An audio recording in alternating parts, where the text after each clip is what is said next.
In a town where money ruled louder than law, one man believed he could own everything: land, lives, even love. But there was one thing he could never buy: a woman's heart and a cowboy's promise. Tonight's story begins with a secret, a pregnancy, and a plan so cruel it was meant to break two souls forever. But what happens when love refuses to break? Stay with me, because this isn't just a story of power, it's a story of what power can never control. From the second-story window of the Deadwood First National Bank, the world looked exactly as it should: small, dusty, and entirely under the control of Silas Vance. Silas took a slow, deliberate drag from his Havana cigar, savoring the rich, imported tobacco that tasted of wealth and untouchable power. Below him, the miserable citizens of the Arizona Territory scurried along the wooden boardwalks like ants anticipating a boot heel. He owned the bank. He owned the saloon. He owned the deed to nearly every profitable ranch in the valley. Yet his dark, calculating gaze was fixed on the only two things in this wretched wasteland he did not yet possess. One was a barren, sun-scorched patch of land at the edge of town. The other was currently hurrying past the general store, her head bowed against the biting autumn wind.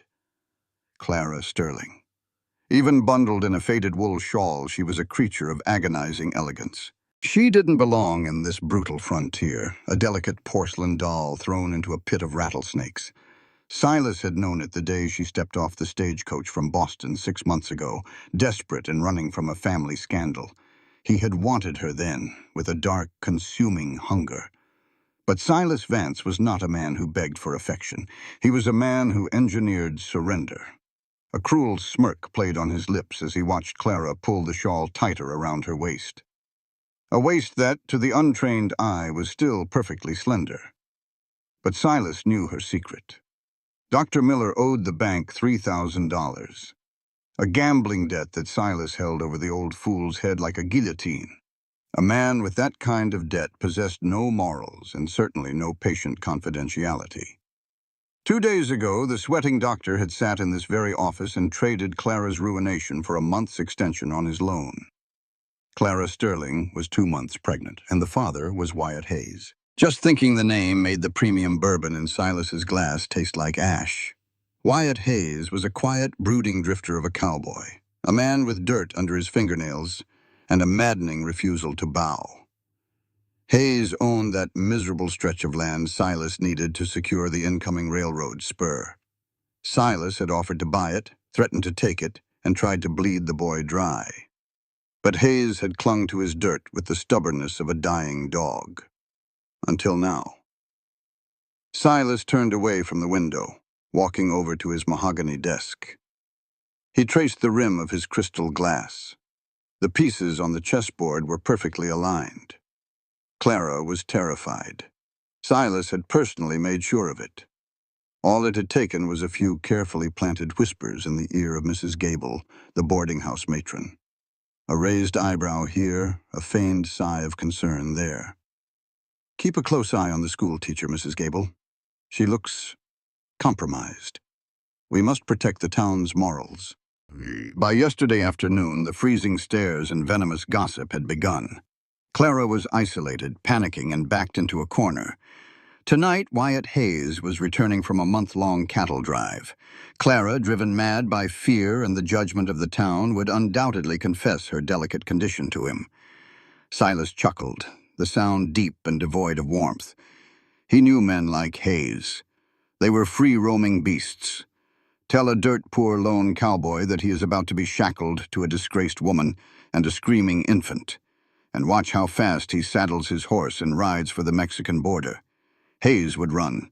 He would abandon the girl and sell the land for pennies just to fund his escape.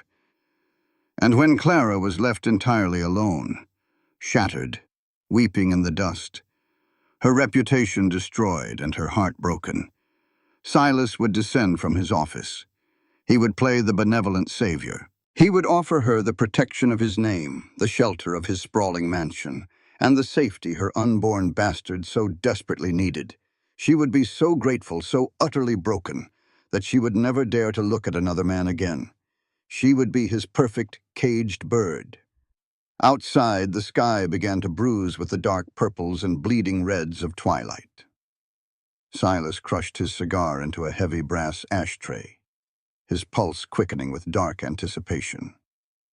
He grabbed his tailored coat and his silver-tipped walking stick. It was time to take a ride out to the desert valley. He wouldn't miss tonight's performance for the world. He wanted a front-row seat to watch Wyatt Hayes break Clara Sterling's heart. The Arizona desert at night was a barren, godless place, stripped of the sun's blinding hypocrisy. Under the pale, skeletal glow of the moon, the landscape revealed its true nature. A freezing, jagged expanse of limestone and dried sage where only the ruthless survived. Silas Vance felt entirely at home. He sat atop his midnight black Andalusian stallion, a beast imported from Europe that cost more than most men in Deadwood would earn in 3 lifetimes. He was positioned perfectly behind a ridge of sandstone outcroppings, shrouded in deep shadows. The biting wind whipped at the collar of his cashmere coat, but Silas felt no cold. He was warmed by the intoxicating thrill of the hunt. Down in the shallow valley below, a solitary figure stumbled through the brush. Clara. Even from this distance, Silas could see the frantic, jerky nature of her movements. She was practically running, her sensible eastern boots snagging on roots and rocks. She looked like a dove that had been flushed from the brush, darting blindly into the open jaws of a coyote.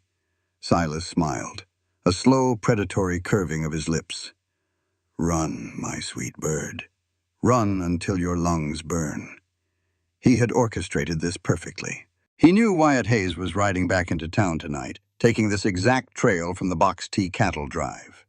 He also knew that Mrs. Gable's sudden, venomous whispers at the boarding house would be the final strike to Clara's fragile composure. The girl had panicked, fleeing the judgmental eyes of the town to intercept her lover in the wild, away from prying ears. She was going to tell him. Silas adjusted his grip on his silver-tipped riding crop, leaning forward over his saddle pommel. The silence of the desert was absolute, broken only by the distant, mournful howl of a wolf and the erratic crunch of Clara's footsteps in the gravel.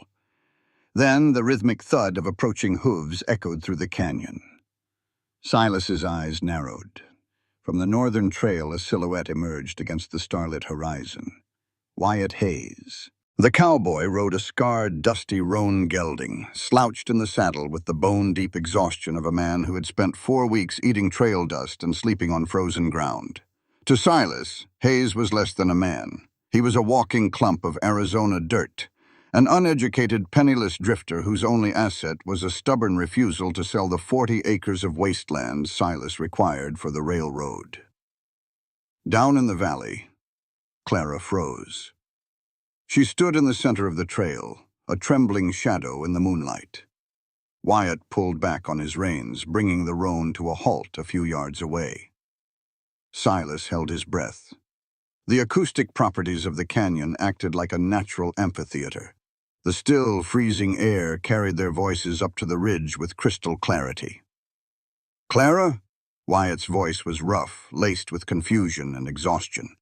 He swung down from the saddle, his spurs jingling, a cheap, grating sound that made Silas grind his teeth. "What in God's name are you doing out here? It's freezing." Clara didn't move toward him. She took a step back, her arms wrapping protectively around her stomach. Silas leaned closer, his heart hammering a dark, triumphant rhythm against his ribs. "Do it. Break her." "Wyatt, Clara's voice cracked. She was weeping. The sound was a jagged, desperate intake of air. "I couldn't wait in town. I had to see you before anyone else told you. They're already looking at me. They already know." Wyatt took off his battered Stetson, running a dirt-stained hand through his hair. He closed the distance between them, his posture tense. "Know what?" "Clara, you're shaking. Tell me what's wrong." "I ruined it," she sobbed, the words tumbling out of her in a rush of pure terror. "Everything we talked about, all the plans we made, I ruined it all, Wyatt." "You didn't ruin anything. Just talk to me." I saw the doctor, she choked out, her shoulders heaving. 2 days ago. I've been so sick and I missed... Wyatt, I'm so sorry. I didn't mean to trap you. I swear I didn't. You don't have to stay. I know you don't have the money, and I know men don't want...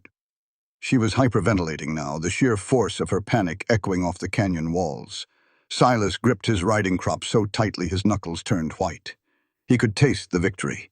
It was metallic and sweet. Now was the moment.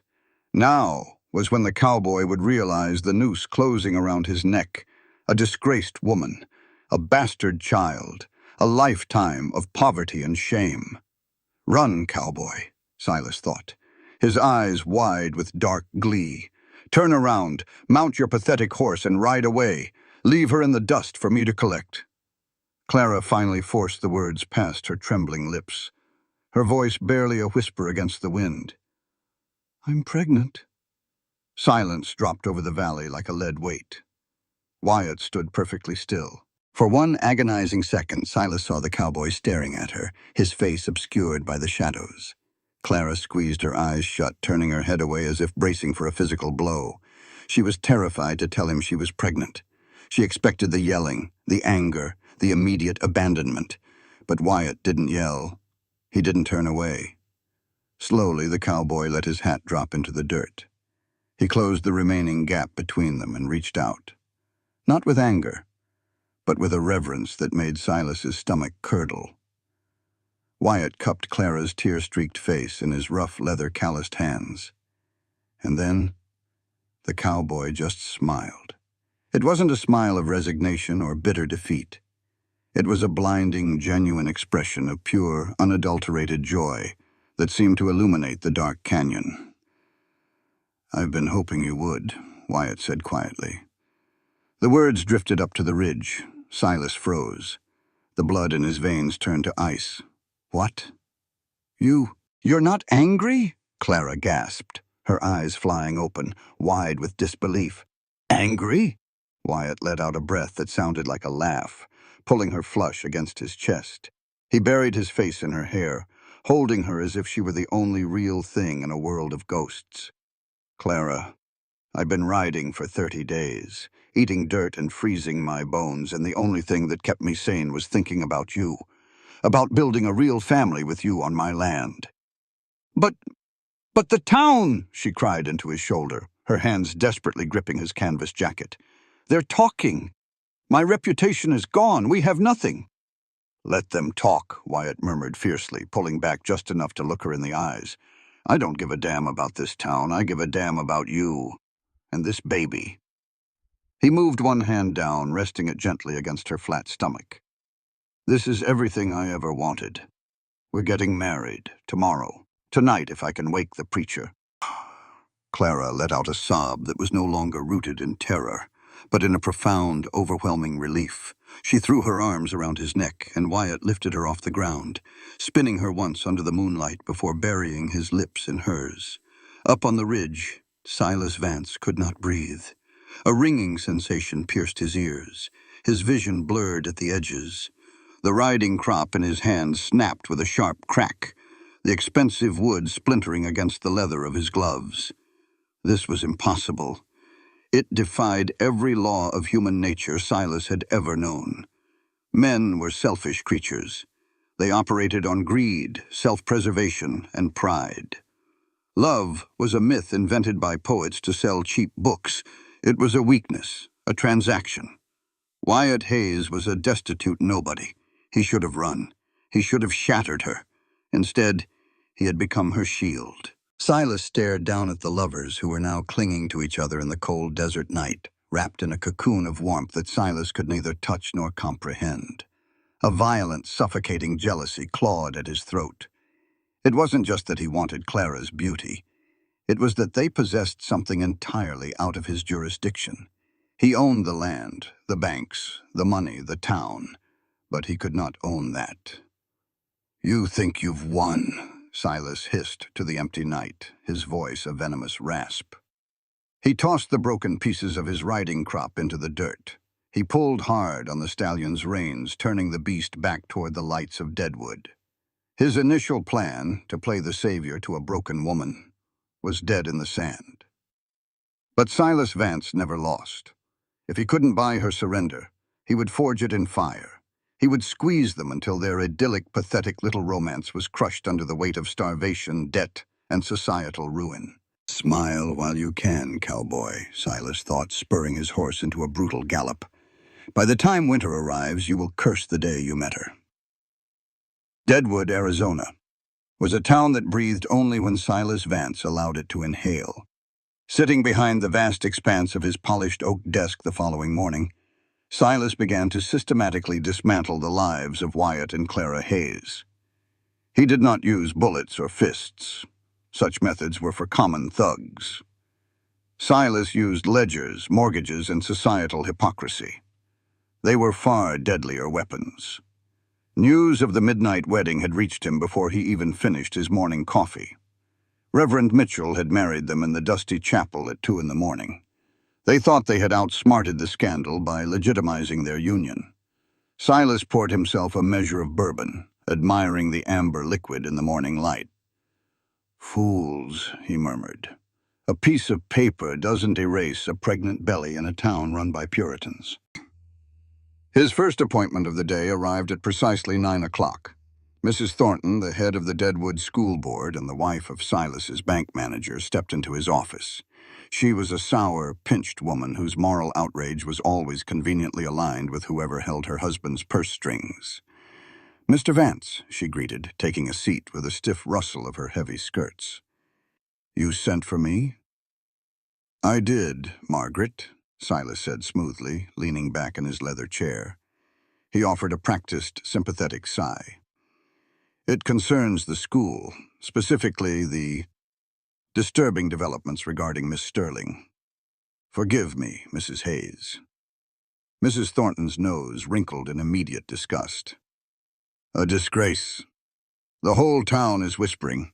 Married in the dead of night, and Mrs. Gable assures me the girl has been suffering from morning sickness for weeks.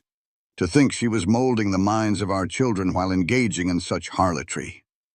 "It breaks my heart," Silas lied effortlessly. "I had such high hopes for her when she arrived from Boston. But we cannot allow our children to be exposed to a woman of such loose moral fiber. What kind of example does it set for the young girls of Deadwood? None at all. She must be removed. Immediately." "I'm glad we are of the same mind," Silas said, steepling his fingers. "However, Reverend Mitchell seems to think their hasty marriage cures the sin. He might oppose her dismissal." Silas let a heavy, meaningful silence hang in the room. He let his gaze drift toward a stack of mortgage papers on the corner of his desk, papers that happened to bear the name of Mrs. Thornton's brother-in-law. Mrs. Thornton followed his gaze, and her spine stiffened. She understood the unspoken threat perfectly. "The Reverend does not run the school board, Mr. Vance. I do. I will convene a meeting at noon. Clara Hayes will pack her chalk and leave the schoolhouse by 3 o'clock, or I will resign." "Your dedication to the town's morality is inspiring, Margaret," Silas smiled. Once she was gone, Silas summoned Elias Thorne, the owner of the mercantile. Elias was a sweating, nervous man who owed Silas a considerable sum for his last shipment of winter goods. "Elias," Silas said, not bothering to offer the man a seat, "I am reviewing my ledgers. Your debt is concerning."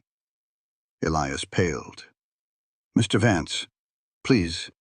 The winter trade will cover it, I swear it. I am a patient man, Elias, but I require loyalty from my business partners. I hear Wyatt Hayes and his new bride will be needing supplies to survive out on that barren rock of his." "Yes, sir. He came in this morning asking for a line of credit for lumber, flour, and a stove." "Deny it," Silas commanded softly. Elias blinked.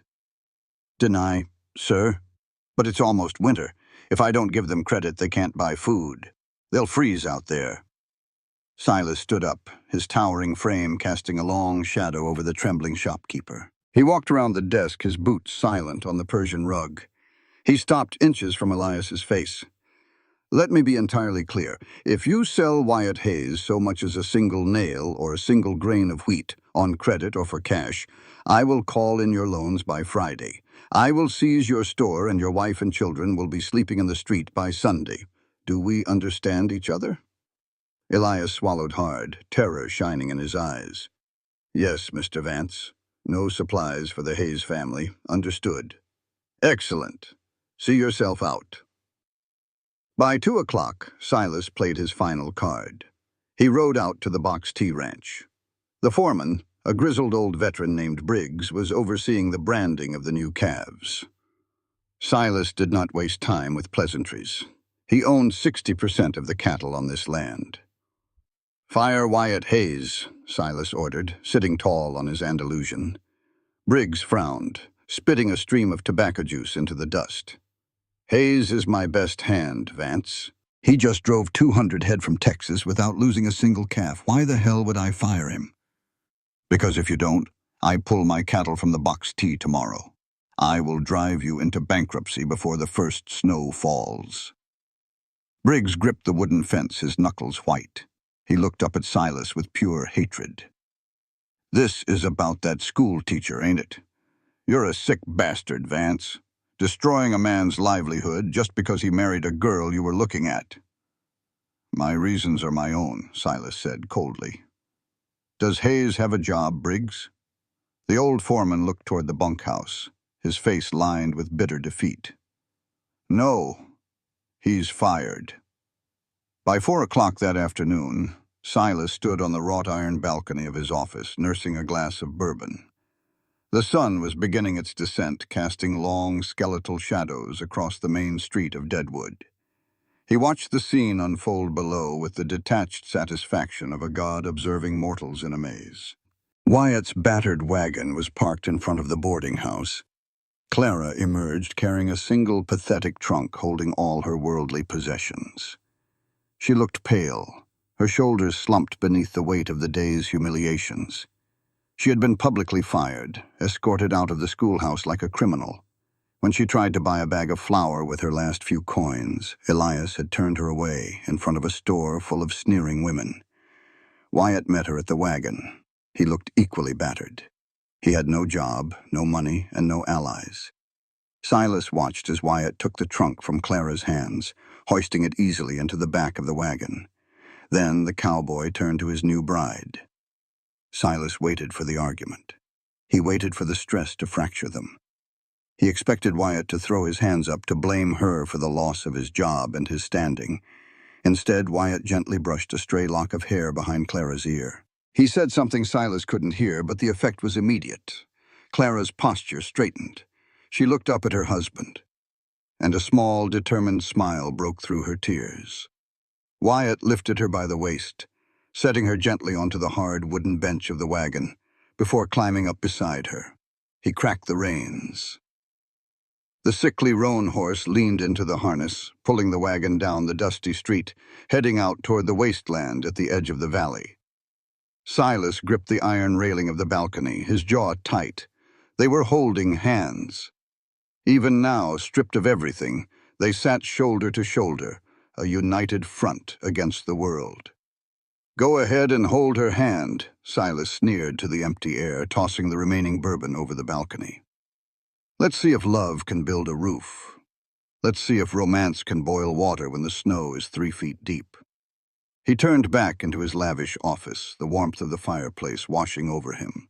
He had taken their dignity, their income, and their resources. They were heading out to a plot of land that consisted of rocks and dirt, with winter closing in fast. He would wait. He was a patient man. Hunger was a slow poison, and the cold was a relentless torturer. In a month, maybe 2, the cowboy would break. He would come crawling to Silas, begging to sell the land for a fraction of its worth just to buy his starving pregnant wife a meal. And when that day came, Silas would be waiting, smiling, ready to collect his prize. 3 weeks had passed since Silas Vance had severed the lifeline of the Hayes family, leaving them adrift in an ocean of rock, dirt, and impending frost. By all calculations of human endurance, they should have been broken by now. Silas had spent the first 2 weeks in a state of supreme, patient arrogance. He sat by the roaring hearth in his mansion, eating roasted pheasant and drinking imported wine, imagining the scene playing out on the edge of town. They had a canvas tent and a few basic tools. The nights were dropping below freezing. He envisioned the cowboy's pride shattering as his pregnant wife shivered in the dark, her belly hollow with hunger. Silas had explicitly ordered his men to intercept any sympathetic townspeople attempting to bring them charity. They were perfectly, hermetically sealed in their own doom. And yet, Wyatt Hayes had not come crawling to the bank. Patience, Silas found, was a virtue quickly poisoned by obsession. On a brittle, overcast Tuesday morning, he summoned his chief enforcer, a hulking, scarred brute named Pike, who possessed the intelligence of a brick but the loyalty of a starved hound. "Report," Silas demanded, not looking up from his ledgers. "Rode out to the ridge like you asked, boss," Pike grunted, shifting uncomfortably on the pristine Persian rug. "I was watching him through the spyglass." "And? Is the girl weeping? Is Hayes preparing to abandon the claim?" Pike cleared his throat, a sound like grinding stones. "No, Mr. Vance, they ain't weeping, and they ain't in that tent no more." Silas's pen stopped scratching. He looked up, his dark eyes narrowing into obsidian slits. "Explain." "They're building, sir. Got a frame up. Using fallen timber from the canyon and hauling rocks from the dry creek bed. The cowboy's swinging an axe like a possessed man, and the girl, well, she's right there with him, mixing mud and clay for chinking. They looked busy. Busy. The word was an insult. Silas slammed his pen down, snapping the expensive nib. He stood up, his towering frame rigid with suppressed fury. "Saddle my horse," he hissed. "I will see this supposed industry for myself." The ride out to the Hayes property was bitterly cold, the wind howling through the canyons like a chorus of ghosts. Silas rode with Pike trailing at a respectful distance. As they crested the final ridge overlooking Wyatt's claim, Silas pulled back on the reins of his Andalusian stallion. He stared down into the valley, his breath pluming in the freezing air, and felt a sickening jolt in his chest. Pike had not exaggerated. Where there should have been a pathetic collapsed tent and 2 starving corpses, a sturdy, defiant structure was rising from the earth. It was small, a single room, but the walls were thick, interlocking pine logs, stripped of their bark. A stone chimney was halfway built, ascending the side of the cabin. But it wasn't the building that made Silas's stomach churn with acidic jealousy. It was the builders. Down in the clearing, Wyatt was hoisting a heavy log onto his shoulder. His shirt was stripped off despite the biting cold, his back slick with sweat and corded with the lean, raw muscle of a man pushed to his physical limits. Clara was beside him. The pristine, elegant schoolteacher from Boston was unrecognizable. She wore one of Wyatt's oversized flannel shirts, her skirt hiked up and tied at the waist, her hands submerged in a trough of freezing mud and dried grass. There was dirt smudged across her cheek, and her hair was a tangled mess tumbling out of a loose braid. She looked ruined. She looked filthy. And yet, as Silas watched, Wyatt dropped the log into place and turned to her. Clara scooped up a handful of the mud, laughed, and smeared it playfully onto Wyatt's chest. The cowboy caught her by the waist, his hands leaving dirty prints on her shirt, and pulled her flush against him. He kissed her, a deep, hungry, desperate kiss that spoke of absolute, unshakable devotion. Clara wrapped her mud-caked arms around his neck, her face glowing with a fierce, primal radiance that Silas had never seen in her when she wore silk and lace. It was a display of forced proximity yielding an explosive, undeniable chemistry. The hardship hadn't broken them apart. It had welded them together. Wyatt wasn't just building a house, he was building a fortress to protect his queen, and she was laying the stones right beside him. "Disgusting," Silas spat, his voice trembling with a rage he could barely contain. He spurred his horse forward, plunging down the slope. The sound of approaching hooves broke the lovers apart. Wyatt instantly stepped in front of Clara, a purely instinctual movement, placing his body as a physical shield between his pregnant wife and the world. He reached down and scooped up a double-barreled shotgun leaning against a nearby stump, his face hardening into a mask of lethal calm. Silas halted his stallion 10 yards away, looking down his aristocratic nose at the filthy pair. "Playing house in the mud, cowboy? It's a touching scene, like watching two pigs fighting over a trough." "Get off my land, Vance," Wyatt said, his voice a low, gravelly rumble. He didn't raise the shotgun, but the way he held it suggested he wouldn't hesitate to use it. "Your land?" Silas scoffed, tapping his riding crop against his leather boot. "For now, perhaps. I merely came to check on my investment.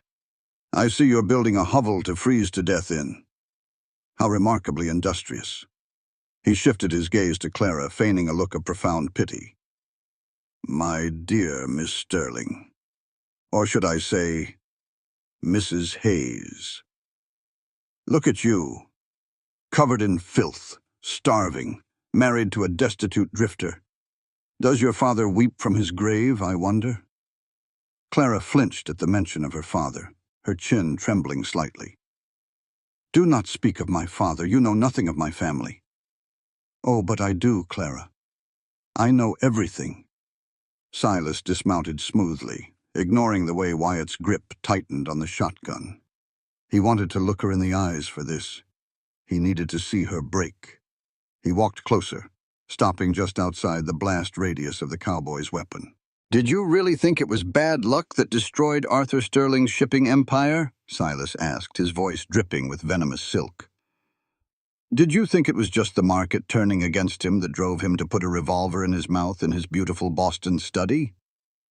Clara's face went paper white. "What are you talking about?" "Boston high society is a closed circle, Clara. Your father looked down on men who made their fortunes in the dirt. Men like me. When I sought investment in the East, Arthur Sterling humiliated me. He called me a Western savage." Silas smiled, a terrifying baring of teeth.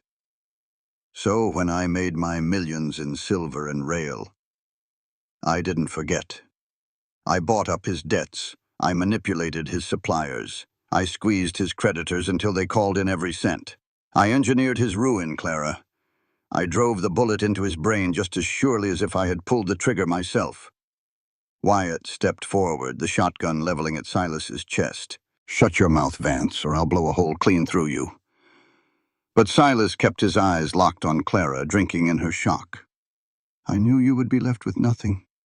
I knew you would flee to the frontier. You were always destined to fall into my hands. You thought you were running from a tragedy, but you were merely running into my web. And now look at you. You refused my grace, and so you will die in the dirt with this nobody." He waited for the collapse. He expected her to drop to her knees, weeping, realizing that her entire life was a tragedy orchestrated by a godlike monster. He expected her to turn on Wyatt, realizing that her suffering was absolute and inescapable. Instead, Clara slowly stepped out from behind Wyatt. Her hands were still dripping with mud. Her face was pale, but her eyes, those beautiful, delicate eyes, were suddenly ablaze with a cold, terrifying fire. The terror that had once haunted her posture was gone, replaced by a crystalline, hardening resolve. "You didn't curse me, Silas," she said, her voice eerily calm, devoid of a single tear. "You freed me." Silas frowned, his triumphant smile faltering. "Excuse me?" "You took away my money, my status, and the suffocating cage of Boston society." Clara stepped closer, her chin raised high. "You drove me out here into the desert, and because you did that, I found him." She looked at Wyatt, the fierce love in her eyes practically illuminating the gray afternoon. "You thought you were destroying my life, but you actually led me to the only thing that has ever mattered.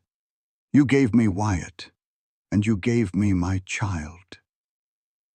She turned her gaze back to Silas, and for the first time, Silas felt a chill that had nothing to do with the wind.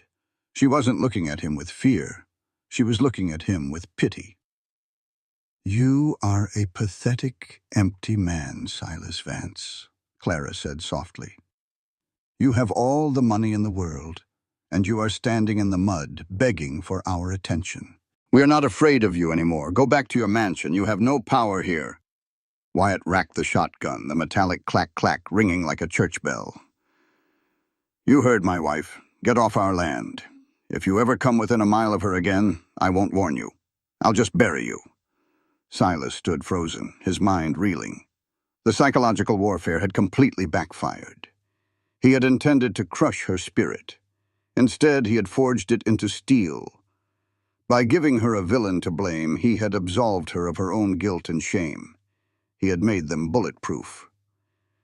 "You will burn for this," Silas hissed, his voice cracking with unhinged fury. "Both of you. The winter will bury you." He turned on his heel, practically leaping into the saddle of his stallion, and spurred the horse violently up the hill. Behind him, he didn't hear weeping. He heard the rhythmic, steady thud of Wyatt's axe sinking back into the wood, and the soft, defiant laughter of the woman who had just defeated a king. January arrived not as a month, but as an executioner. The skies over the Arizona territory turned the color of bruised iron, unleashing a blizzard of such unprecedented ferocity that even the oldest Native American trackers in the region could not recall its equal.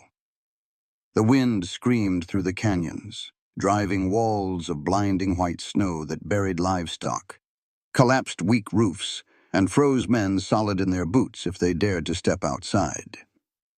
Inside his sprawling three-story mansion, Silas Vance was engaged in a war of attrition. The library was stiflingly warm. 3 massive logs burned in the imported marble fireplace, casting a flickering golden glow over the leather-bound books and velvet armchairs. Yet Silas paced the floor like a caged predator, a heavy crystal tumbler of bourbon clutched in his hand. It had been 4 days since the blizzard began. Clara was due. Silas had kept meticulous track of the timeline since Dr. Miller's betrayal months ago. The girl was 9 months pregnant, trapped in a hastily built wooden box at the edge of the valley, buried under 5 feet of snow. Silas had played his masterpiece of cruelty a week prior, just as the barometric pressure began to plummet. He had hired a gang of ruthless mercenaries from across the Mexican border, paying them an exorbitant sum to escort Dr. Miller out of Deadwood. They had taken the protesting physician to a remote mining camp 50 miles away on the pretense of treating a fabricated outbreak of cholera. The town's only midwife, an old crone named Mrs. Higgins, had conveniently had her roof cave in, requiring her to move into the church basement, heavily guarded by Silas's men, for her own safety. There was no medical help in Deadwood. None. Silas stopped at the frosted window, wiping away a layer of condensation to stare out into the howling white abyss. He imagined the scene in the cabin, the walls cracking under the weight of the snow, the firewood running out, Clara screaming in the agonizing throes of a first-time labor, bleeding, terrified, begging for a doctor. Wyatt, the proud, stubborn cowboy, watching his wife and unborn child die slowly in the freezing dark, entirely powerless to stop it. "He will come," Silas told himself, taking a long, burning swallow of the bourbon. "He has to." Silas had left word with Pike at the edge of town. If Wyatt Hayes came crawling through the snow, begging for a doctor, begging for mercy, Pike was to bring him directly to the mansion. Silas had the deed transfer papers sitting on his desk, right next to a bottle of laudanum and a medical kit. He would make Wyatt sign away the land. He would make the cowboy drop to his knees and publicly surrender his wife to Silas's care. Only then would Silas send his private men to fetch Clara, bringing her into his warm mansion, saving her life and claiming the child as a debt she could never repay. Wyatt would be cast out into the storm, a broken, landless coward, but the grandfather clock in the corner chimed midnight, then 1 in the morning, then 2. No knock came. By the dawn of the 5th day, the storm finally broke. The wind died down, leaving a deafening, eerie silence over the buried town. The sky cleared to a brilliant, agonizingly bright blue, reflecting off a landscape entombed in pristine white. Silas had not slept. His eyes were bloodshot, his tailored suit wrinkled. The bourbon decanter was empty. A twisted, sickening panic began to rise in his throat. It wasn't concern for the cowboy. It was a dark, possessive terror. What if he had pushed too far? What if they had frozen to death? If Clara died in that cabin, Silas's victory meant nothing. You cannot own a corpse. You cannot break a woman who has already escaped you into death. "Pike!" Silas roared, bursting out of the library doors. The massive enforcer, who had been sleeping on a bench in the foyer, scrambled to his feet. "Boss? Saddle the horses. Get the snowshoes for the mounts. We are riding out to the Hayes claim. Now." "But Mr. Vance, the snow is chest-deep in the drifts." "I said now," Silas screamed, spit flying from his lips. It took them 2 grueling hours to traverse the 3 miles to the valley edge. The horses floundered, chest-deep in the powder, snorting clouds of steam. Silas's heart pounded a frantic rhythm against his ribs. The world was too quiet, too still. As they rounded the final bend of the canyon, Silas braced himself for the sight of a collapsed roof. He braced himself to find 2 frozen statues locked in a final tragic embrace. But as the cabin came into view, Silas jerked hard on the reins, his horse letting out a startled whinny. The cabin was entirely intact. The thick pine logs Wyatt had hauled by hand had withstood the crushing weight of the blizzard. But more devastating than the structural integrity of the hovel was what was rising from the stone chimney. A thick, steady, beautiful plume of gray smoke was billowing into the crisp morning sky. They had fire. They had survived. Silas scrambled off his horse, sinking to his thighs in the snow. He didn't care about the cold seeping through his wool trousers. He waded forward, his breathing ragged, his silver-tipped cane forgotten in the saddlebag. He pushed past Pike, trudging toward the heavy oak door of the cabin. He intended to kick it open to demand an audience, to scream at them for defying the laws of nature and his own omnipotent will. But as he raised his gloved fist to pound on the wood, a sound stopped him dead in his tracks. It was a cry, a sharp, lusty, demanding wail that pierced through the heavy timber walls. It wasn't the cry of a dying woman. It was the furious, vibrant scream of a newborn child demanding its first meal. Silas staggered back as if he had been physically struck. He moved to the single small window, scraping the frost away with a trembling, gloved hand. He peered inside, his breath catching in his throat. The cabin was bathed in the warm, golden light of a massive hearth fire. The heat radiating from the glass was palpable. In the center of the room, lying on a makeshift bed of thick pelts and clean blankets, was Clara. She looked exhausted, her hair damp with sweat, her face pale, but her eyes were open and shining with a quiet, profound peace. And kneeling beside her, his clothes stained with blood and sweat, was Wyatt Hayes. The cowboy had not come begging. He had not abandoned his post. Stripped of doctors, midwives, and medicine, Wyatt had stayed. He had boiled the water, stoked the fire, and delivered his own child with his own calloused, dirt-stained hands. Silas watched, paralyzed by a sickening blend of awe and hatred, as Wyatt gently wrapped a tiny, squirming bundle in a clean flannel shirt. The cowboy lifted the infant, a son by the lusty volume of its cries, and brought it to his chest. Wyatt bowed his head over the child, his broad shoulders shaking with silent, overwhelmed sobs of pure joy. He leaned down, placing a tender kiss on Clara's forehead, and she reached up to wipe a tear from his dirty cheek. It was a portrait of absolute, untouchable victory. The winter had not killed them. Silas's cruelty had not broken them. It had only forced them to realize that they needed absolutely nothing from the world, so long as they had each other. Silas had tried to build a cage of ice and debt, but he had merely built the crucible that forged them into an unbreakable family. Outside the window, knee-deep in the snow, Silas Vance slowly lowered his hand. The freezing wind bit at his face, but the coldest thing in the valley was the realization settling like lead in his stomach. He had lost. The infant's cry rang out again, a mocking, triumphant trumpet against the Arizona sky. Silas turned away from the window, his shoulders slumping, the illusion of his absolute power shattered forever in the snow. The thaw of spring did not arrive in Deadwood with the gentle grace of a poet's verse. It came as a violent, muddy reckoning. The towering snowdrifts that had entombed the Arizona territory melted into rushing torrents of brown water, turning the streets into thick, sucking quagmires. To Silas Vance, the mud was a physical manifestation of his slipping control. For months he had ruled this town through the sterile, absolute purity of fear. But ever since the day the blizzard broke, the day the newborn's cry had shattered his delusions of omnipotence, something fundamental had shifted in the atmosphere of Deadwood. The fear was melting just like the snow. Silas stood behind the velvet drapes of his parlor window, a silver pocket watch ticking a steady, mocking rhythm in his palm. He looked down at the street below. Elias Thorne, the mercantile owner whom Silas had threatened with utter destitution, was loading a wagon. Silas's eyes narrowed. Elias was not loading the wagon with his usual inventory of dry goods for the silver mines.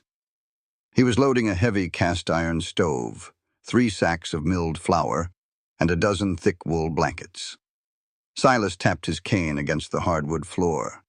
He left the mansion, his boots sinking into the muck as he crossed the street. When he reached the mercantile, Elias froze, a sack of flour hovering in his hands. The shopkeeper's face paled, the old familiar terror flashing in his eyes. But there was something else there, too. A rigidness in his spine, a tightening of his jaw. "Elias," Silas purred, stepping onto the boardwalk to scrape the mud from his boots. "I was not aware the mining camps required a new domestic stove. Are the prospectors taking up baking?" Elias swallowed hard, lowering the sack into the wagon bed. "It ain't for the mines, Mr. Vance." "No? Then who, pray tell, has the credit to purchase such luxury items? Because I know for a fact, Elias, that you are severely over-leveraged at my bank." Elias looked at the ground, then slowly raised his eyes to meet Silas's dark, probing stare. "It's for the Hayes family, out on the ridge." The name struck Silas like a physical blow. He gripped the silver head of his cane until his knuckles turned white. "I gave you a direct order, Elias. Any man who does business with Wyatt Hayes answers to me. I told you I would seize your store and put your family in the street." "I know what you said, Silas," Elias replied, his voice trembling but refusing to break. It was the first time the man had used Silas's first name without the honorific. "But I also know that girl had a baby out there in the freezing dark, without a doctor, without a fire, till Wyatt chopped the wood himself. My wife went to see them yesterday. Clara offered her a cup of hot water and a smile, even though they had nothing else. 'We ain't letting that baby freeze. You can take the store. Take it all. But I ain't letting a child die just because you got a bruised ego.'" Silas stared at the shopkeeper, genuinely stunned. This was Elias Thorne, a coward, a man who wept when Silas merely looked at a ledger. And yet here he stood, sacrificing his livelihood for a penniless cowboy and a disgraced schoolteacher. "You will regret this," Silas whispered, his voice vibrating with lethal intent. "By tomorrow morning, the locks on this store will be changed." "Change them, then?" a new voice interrupted. Silas turned. Walking down the boardwalk was Widow Walsh, the wealthy owner of the neighboring Running W Ranch, a woman of formidable influence. Behind her walked Briggs, the old foreman from the Box T whom Silas had forced to fire Wyatt. "If you lock Elias out, Mr. Vance," Widow Walsh said, her chin held high, "I will personally pull all of my accounts from your bank. I will fund a new mercantile for Elias in the next town over, and I will ensure every rancher in this valley takes their business with me." Silas felt the blood drain from his face. "Catherine, you are meddling in affairs that do not concern you." "They concern all of us," Briggs spat, stepping forward. Wyatt was the best hand I ever had. You fired him out of spite. Well, he's building a barn now, and me and 5 of my boys are riding out there on our day off to help him raise the roof. For free. This is madness, Silas hissed, looking at the small crowd that was beginning to gather. He is a squatter. She is a ruined woman. They are nothing. They are a family, Widow Walsh corrected sharply. Something you know nothing about, Silas. You thought you could starve them out. But all you did was prove to the rest of us how small you truly are. Their survival is a testament to what real strength looks like, and we are done letting you punish them for it. Silas looked around at the faces of the townspeople. He saw the blacksmith, the saloon girls, the miners. For years they had looked at Silas as if he were a god of wrath. Now they were looking at him as if he were simply a bully whose bluff had finally been called. He didn't say another word. He turned on his heel and walked back toward his mansion, his posture rigidly straight, but his mind spiraling into absolute chaos. When he reached his study, he locked the heavy mahogany doors and hurled his cane across the room. It shattered a Ming vase against the far wall. A rebellion. It was a rebellion born not of weapons or politics, but of something far more insidious and resilient. Hope. Wyatt and Clara's ragged, desperate love had become a beacon. By surviving the winter, by refusing to break, they had inadvertently exposed the fragility of Silas's empire. Silas ruled through isolation. He made every man feel alone, terrified, and dependent on the bank. But Wyatt and Clara had shown the town that there was warmth outside of Silas's fires. Silas poured himself a drink, his hands shaking with an acidic, consuming rage. He had miscalculated. He had thought the elements would do his dirty work. He had relied on nature to crush them, but nature was impartial. He needed something distinctly human, something calculating, precise, and legally inescapable. He needed to destroy the symbol. If Wyatt Hayes was the pillar upon which this new town rebellion leaned, Silas would not simply knock the pillar down. He would pulverize it into dust. He would take the land, strip the cowboy of his freedom, and humiliate him so profoundly that the town would remember exactly why Silas Vance was the only true authority in the Arizona Territory. He walked over to the massive black iron safe in the corner of his study. He began spinning the combination dial. He couldn't use starvation anymore. The town would feed them. He couldn't use physical violence. Wyatt was a crack shot, and making a martyr of him would only fuel the town's righteous fury. No, he needed the law, the cold, suffocating, undeniable weight of a contract. The heavy iron door swung open. Silas began pulling out metal lockboxes, his eyes gleaming with a manic, obsessive light. He owned the debts of half the state. He had purchased the assets of defunct banks, mining companies, and old prospectors for pennies on the dollar. Somewhere in this vault there was a ghost that Silas could weaponize. "You think you have won, Clara," Silas murmured to the empty room, pulling out a stack of yellowed, brittle documents. "You think because your bastard drew a breath of spring air that the war is over. But I am not the winter, I am the architect of ruin." And he spent the entire night digging through the archives. As dawn broke, casting a pale, sickly light over the scattered papers, Silas's fingers stopped on a heavily folded, wax-sealed envelope. He recognized the letterhead of a failed Tucson bank he had acquired 12 years ago. He carefully opened the brittle paper. His eyes scanned the faded ink. A slow, terrifying smile spread across his face, stretching his features into a mask of pure, predatory ecstasy. He had found his silver bullet. It was beautiful in its tragic simplicity. Silas poured himself one final glass of bourbon, raising it to the rising sun. "Checkmate, cowboy." Sheriff Cobb was a man who preferred the path of least resistance, which in Deadwood meant aligning himself comfortably in the shadow of Silas Vance. But as he sat across from Silas's desk 3 days later, the lawman looked distinctly nauseous. "I don't like this, mister." "Vance," Cobb said, wiping sweat from his brow with a dirty handkerchief despite the cool spring air. "The town's mood is turning. Wyatt Hayes ain't bothering nobody. He's just tending his claim and raising his boy. If I ride out there with this paper, there might be a riot." "You are the law, Sheriff, are you not?" Silas asked, his voice smooth as polished glass. He pushed a heavy leather pouch across the desk. The unmistakable clinking of gold coins made Cobb's eyes dart downward. "The law does not concern itself with the moods of the peasantry. It concerns itself with justice, and justice dictates that debts must be paid."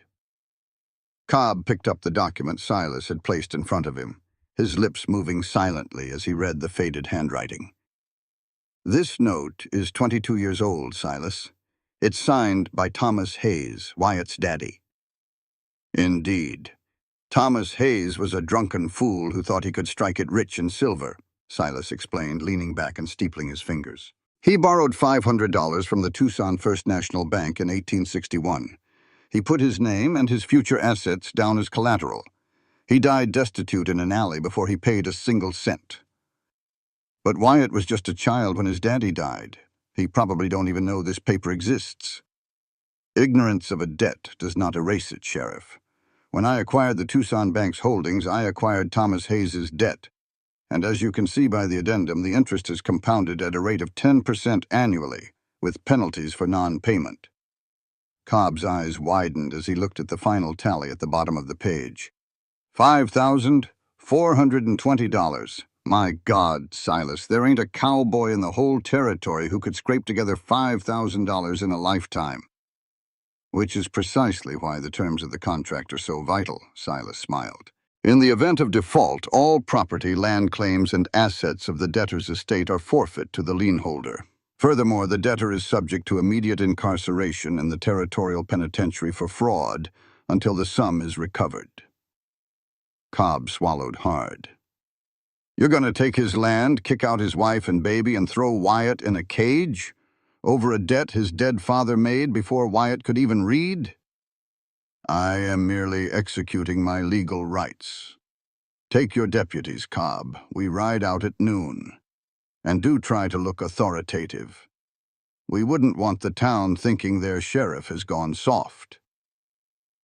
The ride to the Hayes claim was an exercise in triumphant anticipation. The land was blooming. Patches of vibrant purple lupine and golden poppies pushed through the greening grass. The creek was babbling, clear and fresh. It was a paradise carved out of the wilderness, and by sunset, it would all belong to Silas. When they crested the ridge, Silas saw the cabin. It looked even more formidable than it had in the winter. A sturdy horse corral had been built, and a small garden was already plotted out near the creek. Wyatt was in the yard, using a draw knife to strip bark from a log. Clara was sitting on the porch in a rocking chair, humming softly as she nursed the baby.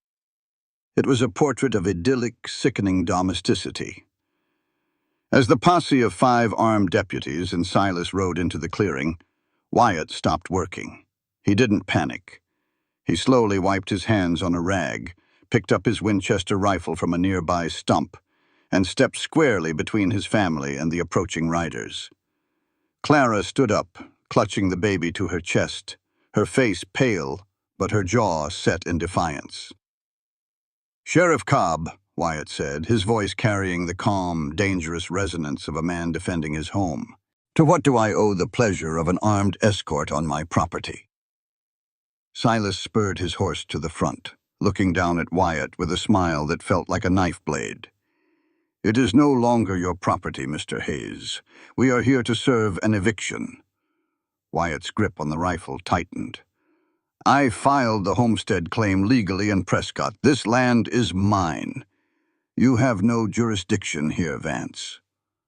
"Oh, but I do," Silas nodded to Cobb. The sweating sheriff dismounted, pulling the heavy wax-sealed document from his saddlebag. He walked forward hesitantly, holding it out. "Wyatt, I'm sorry, son, but this here is a promissory note, signed by your father, Thomas Hayes, in '61. Wyatt's brow furrowed. He kept the rifle tucked under his arm as he took the paper. His eyes scanned the document, his expression shifting from confusion to a cold, dawning horror.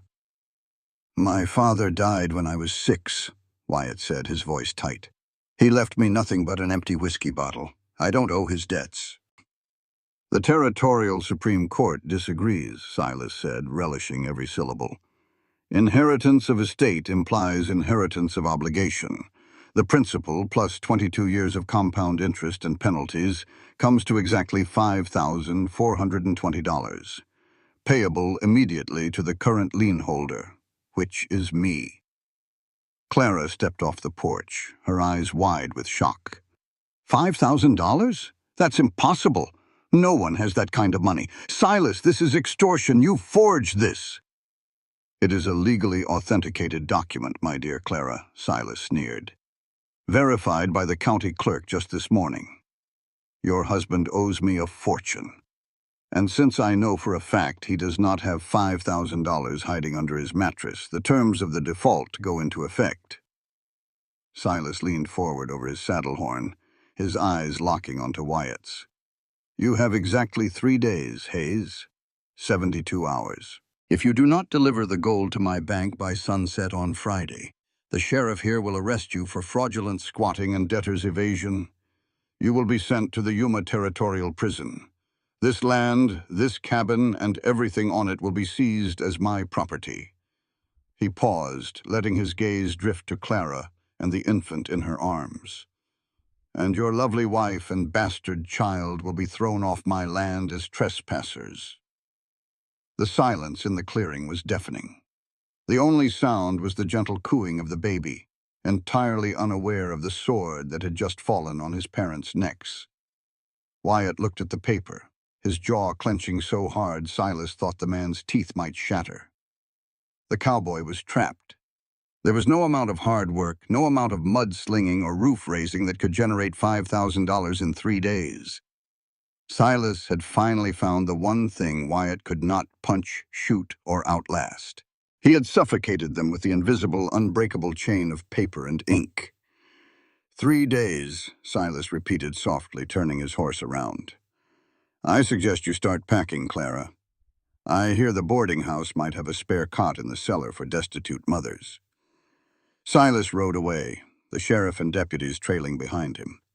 He didn't need to look back to know he had broken them. He could feel it in the air. The rebellion was over. The pillar had crumbled. By Friday, Wyatt Hayes would be in chains, and Clara would be on her knees. The game was finally, definitively, won. The grandfather clock in the lobby of the Deadwood First National Bank ticked with the rhythmic, heavy finality of a gravedigger's spade. It was 4:45 on Friday afternoon, 15 minutes until the deadline.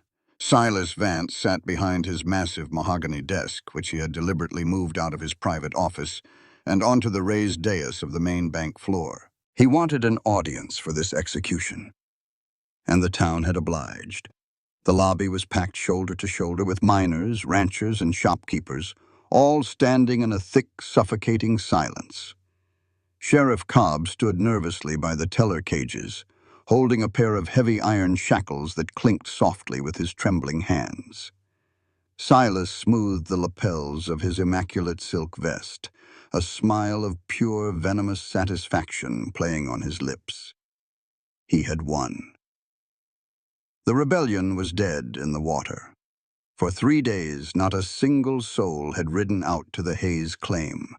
Not even Widow Walsh could raise $5,000 in liquid cash on such short notice. The sum was a leviathan, an impossible weight designed to crush a cowboy into dust. At 4:50, the heavy brass-studded doors of the bank creaked open. The crowd parted like the Red Sea, falling into a hushed, breathless stillness. Wyatt Hayes walked through the doors. Silas leaned forward, eager to see the devastation, the slumped shoulders of a defeated man. But as Wyatt stepped into the light, Silas's smile faltered slightly. The cowboy was not slumped. He walked with a tall, rigid spine, his battered Stetson pulled low over his eyes, his jaw set in a line of granite. And beside him walked Clara. She was not weeping. She wore a simple, faded blue dress, holding her infant son against her chest, her chin raised with a terrifying, regal pride. They did not look like victims walking to the gallows. They looked like royalty surveying a lesser kingdom. "Mr. Hayes," Silas said, his voice echoing loudly in the silent bank. He forced the arrogant smirk back onto his face. "You are cutting it rather close. The deadline is sunset. I trust you have come to surrender the deed to the property and turn yourself over to the sheriff?" Wyatt stopped in front of the dais, his boots planted firmly on the marble floor. He looked up at Silas, his eyes cold and entirely devoid of fear. "I didn't come to surrender anything, Vance. I came to pay my father's debt." A murmur rippled through the crowd. Silas let out a sharp, dismissive bark of laughter. "Pay it? With what, cowboy? Pine cones and mud? The debt is $5,420. I will not accept barter. I will not accept promises, and I will certainly not accept a fraction of the sum." "I know the terms," Wyatt said softly. He unslung a heavy, worn leather saddlebag from his shoulder. With a sudden, violent motion, Wyatt heaved the bag onto Silas's pristine mahogany desk. The impact sounded like a cannon shot, rattling the crystal inkwells. "Count it," Wyatt commanded. Silas stared at the dirt-stained saddlebag. A prickle of unease crawled up the back of his neck, but he quickly suppressed it. It was a bluff, a desperate, pathetic bluff. Silas unbuckled the leather straps and pulled back the flap. The breath was knocked completely out of Silas's lungs. Inside the bag, gleaming with a dull, heavy luster under the gas lamps, were stacked bars of pure, solid gold bullion. Resting on top of the gold was a sheaf of crisp, watermarked bank drafts bearing the unmistakable crest of the First National Bank of New York. Silas's hands began to shake. He snatched up the bank drafts, his eyes frantically scanning the numbers, the signatures, the wax seals. They were authentic, they were flawless, they were drawn for $10,000. "This is impossible," Silas whispered, his voice cracking. He looked up, his face pale and slick with sudden sweat. He pointed a trembling finger at Wyatt. "You stole this. Sheriff, arrest him. This vagrant robbed a stagecoach or a Federal Reserve." "Look at the name on the draft, Silas," Clara interrupted, her voice ringing out clear and strong across the silent bank. Silas looked down. The drafts were not made out to Wyatt Hayes, and they were authorized and drawn from the private syndicate accounts of the Thorn Railway Empire, signed by the trust executors for Wyatt Hayes Thorn. Silas felt the floor drop out from beneath him. The edges of his vision blurred. "Thorn," he breathed, the word tasting like poison. "My father, Thomas Hayes, died a drunk," Wyatt said, his voice echoing through the stunned lobby. "My mother, Eleanor Thorn, took me back east to her family. I grew up in mansions bigger than yours, Vance. I was groomed to inherit the Thorn Railway Syndicate. I learned how men like you operate. The greed, the cruelty, the men who crush the poor just to watch them bleed. I hated it. I walked away from it 10 years ago. I dropped the Thorn name, came west, and decided to build a life with my own 2 hands in the dirt." Wyatt stepped up onto the dais, looming over Silas, who was now gripping the desk to keep from collapsing. "I swore I would never touch that money," Wyatt continued, his voice dropping to a lethal growl. "I wanted a clean life, but you wouldn't let me have it. You pushed my wife, you threatened my son. You tried to starve us, freeze us, and steal the land I bled for. So 3 days ago I walked to the telegraph office. I wired my grandfather's attorneys in New York. They were more than happy to wire the funds to the territorial capital to bring their prodigal heir out of hiding." Silas could not speak. His mind was short-circuiting. The Thorn family owned half the railroads in the country. Their wealth dwarfed Silas's provincial banking empire by a factor of thousands. Wyatt Hayes wasn't a destitute nobody. He was a sleeping dragon, and Silas had spent 6 months repeatedly stabbing it with a pitchfork. "The debt is $5,420, Wyatt said, tapping the solid gold bars. "Take it. The rest is for Elias Thorn's mercantile, to pay off whatever debts you hold over the good people of this town who helped my family survive the winter." The silence in the bank held for 1 second longer, and then a deafening cheer erupted from the crowd. Men threw their hats into the air. Elias Thorne let out a sob of relief. Sheriff Cobb slowly backed away, lowering the shackles to the floor. The townspeople surged forward, cheering for the cowboy who had just single-handedly broken the iron grip of the Deadwood tyrant. Silas stood frozen behind his desk, the sound of the cheering physical blows against his sanity. He looked at Clara. She was looking back at him, her eyes shining with a mixture of pity and absolute triumph. She leaned into Wyatt's side, and the heir to a railway empire wrapped his arm around her, kissing the top of her head. They had not just beaten him. They had publicly, irrevocably castrated his power. "Get out," Silas whispered, though no one could hear him over the roar of the town. "Get out of my bank." But the town belonged to Wyatt now. Silas Vance was nothing more than a ghost standing among his gold, entirely, utterly destroyed. By midnight, the town of Deadwood was quiet, but the silence inside Silas Vance's mansion was a screaming, jagged thing. Silas sat in the center of his ruined study. The imported rugs were stained with spilled bourbon. Smashed crystal littered the floor, glittering like broken diamonds. He had lost his mind. He knew it, and he embraced it. The humiliation in the bank had stripped away the thin veneer of the calculating businessman, leaving only a rabid, cornered animal. He could not survive this. The town was openly laughing at him. His debtors were already organizing to buy out their loans with Wyatt's backing. By next month, Silas would be a pariah in the town he built. "If I cannot rule it," Silas hissed to the empty room, his eyes bloodshot and wide with a manic, terrifying clarity, "then I will burn it to the bedrock." He stood up, swaying slightly. He didn't bother with his tailored coat. He walked to the storage shed behind his mansion and loaded his saddlebags. He took a heavy lantern, 3-gallon jugs of kerosene, and a massive 50-pound wooden keg of blasting powder confiscated from a defaulted silver miner. He rode out toward the Hayes claim like a demon of the apocalypse, the cold night wind whipping his hair around his face. The valley was bathed in the pale light of a crescent moon. The cabin stood dark and peaceful against the backdrop of the towering limestone cliffs. They were sleeping, dreaming of their victory, dreaming of the wealth and safety that tomorrow would bring. Silas dismounted silently, tying his horse to a distant scrub oak.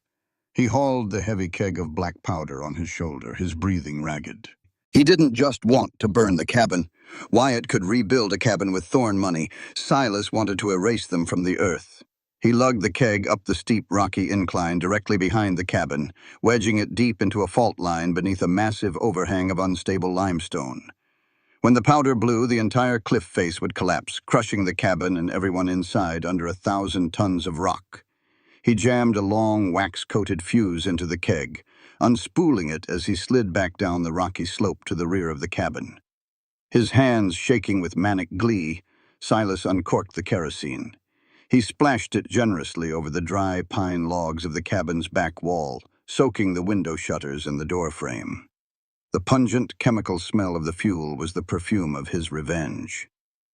"Smile now, cowboy," Silas whispered. He struck a match against a rock. The flame flared, brilliant and deadly. Silas tossed it into the kerosene. The fire did not start slowly. It erupted with a ferocious, blinding whoosh. A wall of orange and yellow flame shot 30 feet into the air, instantly devouring the dry timber. The heat was instantaneous and blistering, forcing Silas to stumble backward into the brush. He lit the powder fuse. The spark hissed, a tiny, glowing serpent racing up the hill toward the limestone overhang. Silas stood in the clearing, bathed in the demonic glow of the inferno, throwing his head back and letting out a raw, unhinged laugh. The fire roared, a magnificent, consuming beast. Inside the cabin, he heard the sudden, panicked shouts of Wyatt, the scream of Clara, the wail of the infant. "Burn!" Silas screamed over the roar of the flames. "Buy your way out of hell, Thorne!" Suddenly, the heavy front door of the cabin shattered outward, kicked off its iron hinges. Wyatt burst through the flames, carrying Clara wrapped in a thick, soaked wool blanket, the baby clutched tightly between them. Wyatt's shirt was on fire, His face blackened with soot, but he hurled his wife and child into the soft dirt of the yard, rolling over to smother the flames on his own back. "No!" Silas shrieked, pulling a silver-plated revolver from his waistband. He leveled it at Wyatt, blinded by smoke and madness. "You die! You both die!" Before Silas could pull the trigger, the fuse reached the keg. The explosion was not a sound, it was a physical force. The earth violently heaved upward. The deafening concussive shockwave hit Silas like a runaway train, lifting him off his feet and hurling him backward. He slammed into the trunk of a dead oak tree, the revolver flying from his grip, his ribs cracking with a sickening crunch. Above the burning cabin, the limestone cliff face detonated. Massive boulders, some the size of wagons, tore loose from the mountain, crashing down into the valley. But they didn't fall on the cabin. The blast had blown outward, shearing the entire face of the cliff away. Silas lay in the dirt, gasping for breath, blood pouring from a gash on his forehead. Through the ringing in his ears, he heard a new sound. It wasn't the roar of fire or the rumble of falling rock. It was a deep, thunderous, rushing roar. From the newly exposed heart of the mountain, a colossal geyser of crystal-clear water erupted. The explosion had shattered the seal on a massive prehistoric artesian spring trapped deep beneath the limestone. Tens of thousands of gallons of icy water blasted outward in a magnificent glittering arc, crashing down onto the burning cabin and the surrounding yard. The inferno was quenched in seconds, hissing violently as the water flooded the clearing, turning the dry dirt into a rushing river. Silas tried to drag himself backward, hacking violently as the icy water washed over his legs. But as he looked up at the blasted cliff face, illuminated by the moonlight and the dying embers of the fire, his mind finally, irrevocably broke. Where the rock had been sheared away, the moonlight caught on thick, jagged veins, glittering wildly in the wet stone. It wasn't just water. The blast had exposed a vein of raw, unrefined silver, so massive and pure it looked like a frozen river of starlight bleeding from the mountain. Silas lay paralyzed in the mud. He had intended to crush Wyatt Hayes. He had intended to destroy the only thing of value the cowboy owned. Instead, Silas's explosive had literally cracked the earth open, revealing a fortune that would make the Thorn Railway Empire look like pocket change and providing an endless supply of fresh water that would turn this barren valley into an agricultural paradise. He had not destroyed them. He had crowned them. Footsteps sloshed through the mud. Silas looked up. Wyatt Hayes stood over him, water dripping from his soot-stained face. In his hand he held Silas's own silver-plated revolver. Silas closed his eyes, welcoming the bullet. He wanted to die. To live with this absolute cosmic failure was a torture worse than hell. "Do it," Silas wheezed, tasting blood. "Shoot me." But Wyatt slowly lowered the gun. He looked down at the broken, bleeding tyrant with an expression of profound, crushing pity. "No," Wyatt said quietly. "I want you to live, Silas. I want you to spend the rest of your long, pathetic life sitting in a territorial prison, knowing that you built my paradise with your own 2 hands." Wyatt turned his back on him, walking away through the newly formed river to pull his wife and child into his arms. Silas Vance lay in the mud, the cold water washing over his broken body, staring up at the glittering silver veins of his own destruction. And finally, he began to weep. 4 years later. The iron bars of the territorial penitentiary window were always cold, even in the blistering heat of the Arizona summer.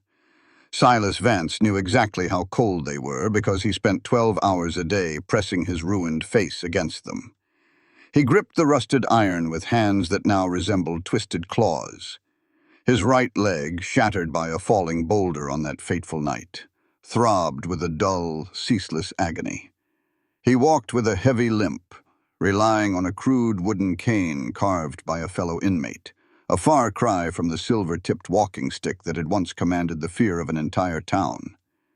He was 49 years old, but the mirror in the washroom reflected a hollow, skeletal ghost who looked well past 70. He coughed, the damp chill of the stone cell rattling in his lungs, and looked out the narrow window. His cell was located on the top floor of the newly constructed federal courthouse and jail in Deadwood, or rather the city formerly known as Deadwood. It had recently been renamed Silver Springs, and it was no longer a dusty, miserable outpost. It was a metropolis. From his cage, Silas could see the bustling, paved avenues below. The mud and wooden boardwalks had been replaced by smooth cobblestone and brick. Telegraph wires crisscrossed the sky, and the distant rhythmic chug of a massive steam locomotive shook the foundation of the prison. The Thorn Railway had arrived, laying tracks that connected the valley to the rest of the civilized world, transforming the once barren wasteland into the wealthiest hub in the Southwest. And Silas had to watch it all, every single day. Down on the main avenue, a polished custom-built carriage drawn by 4 magnificent bay horses came to a smooth halt in front of the grand opening of the new Silver Springs Opera House. Silas's breath hitched. His skeletal fingers tightened on the bars until the knuckles turned stark white. The carriage door opened. Wyatt Hayes stepped out onto the cobblestones.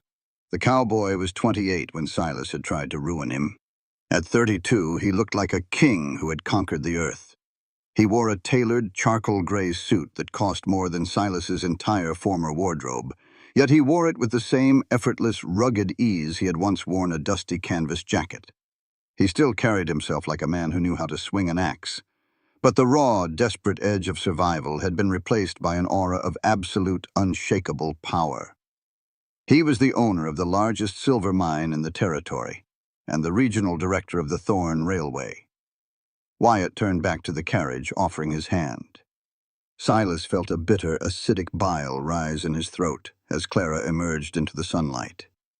If she had been beautiful as a fragile, terrified schoolteacher, she was breathtaking as the matriarch of the Thorn Hayes Empire. She wore a stunning emerald green gown of imported silk, her dark hair swept up in an elegant, modern style.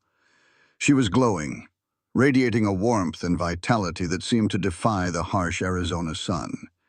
And she was heavily, beautifully pregnant with their second child. Wyatt's hand rested protectively on the small of her back as she stepped down. Silas watched, entirely paralyzed by the scene playing out 50 feet below his window. A young boy, no older than 4, scrambled out of the carriage behind them. He had Wyatt's dark hair and Clara's bright, intelligent eyes. He was laughing, wearing a miniature suit and tugging on his father's jacket. Wyatt scooped the boy up with one arm, spinning him around while Clara laughed. A sound so joyous and clear it seemed to float up through the prison bars and pierce Silas directly in the heart. Wyatt pulled Clara close, resting his forehead against hers in the middle of the crowded street. They didn't care about the onlookers. They didn't care about the reporters snapping photographs of the town's founders. They were entirely, utterly absorbed in each other. Wyatt whispered something to her, smiling that same infuriating, blinding smile he had worn in the desert, and Clara reached up to kiss him. It was a display of love so profound, so unyielding, that it made Silas's chest physically ache. He stared at them, the truth settling over him with the suffocating weight of a tombstone. Silas had spent his life accumulating wealth, believing that power was the ultimate armor against the world. He had looked at love and seen only weakness. He had looked at a lone cowboy and a disgraced schoolteacher and seen easy prey. But as he watched Wyatt and Clara walk into the opera house, their son holding both of their hands, Silas realized the agonizing, cosmic irony of his existence. He had not destroyed them. He had been their architect. If Silas hadn't terrified Clara with vicious gossip, she never would have run into the desert to confess her pregnancy, and she never would have realized the absolute devotion of the man who loved her. If Silas hadn't fired Wyatt and starved them out, they never would have been forced to build that cabin together, forging a bond in the freezing mud that no society could ever tear apart. If Silas hadn't threatened them with ruin over a forged debt, Wyatt never would have claimed his inheritance and unleashed the might of the Thorn Empire to build this beautiful city. And if Silas hadn't tried to blow them to pieces, the mountain never would have bled the silver and water that made them the wealthiest family in the West. Every cruelty he had inflicted had been a hammer blow, striking the raw iron of their souls, folding it, heating it, and beating it until it became a sword that could not be broken. He had tried to bury them in the dark, never realizing that they were seeds, and he was only giving them the soil they needed to grow. Down below, the doors of the opera house closed, swallowing the happy family into the light and music inside. The street went on about its bustling, prosperous business. Silas stepped back from the window. The cold shadow of the cell swallowed him whole. He looked down at his ruined hands, his crippled leg, his empty, pathetic life. He was Silas Vance. He had owned everything, and he had died with nothing, entirely forgotten by the world he had tried to rule. Footsteps echoed down the stone corridor. A heavy iron key slid into the lock of his cell. "Lights out, Vance," the prison guard barked, his voice devoid of any pity. The heavy iron door slammed shut with a definitive ringing clang that echoed through the dark stone halls. The bolt slid into place, locking Silas away in the dark. But as he closed his eyes, he didn't see the darkness. He saw a cowboy in the moonlight, dropping his hat in the dirt, smiling at a terrified girl, and saying the words that had started it all. "I've been hoping you would." Silas wept in the dark, the architect of his own hell, finally understanding that true love was the one force on earth that could never be bought and never be broken. In the end, power built on fear will always crumble, but love built on sacrifice will stand unshaken. This channel brings you stories of the Wild West, cowboys, frontier love, motherhood, compassion, and the deep human connections that survive even the harshest lands. The meaning of this story: true strength is not in control, but in standing together when the world turns against you. If this story touched you, don't forget to like, comment, share, and subscribe for more.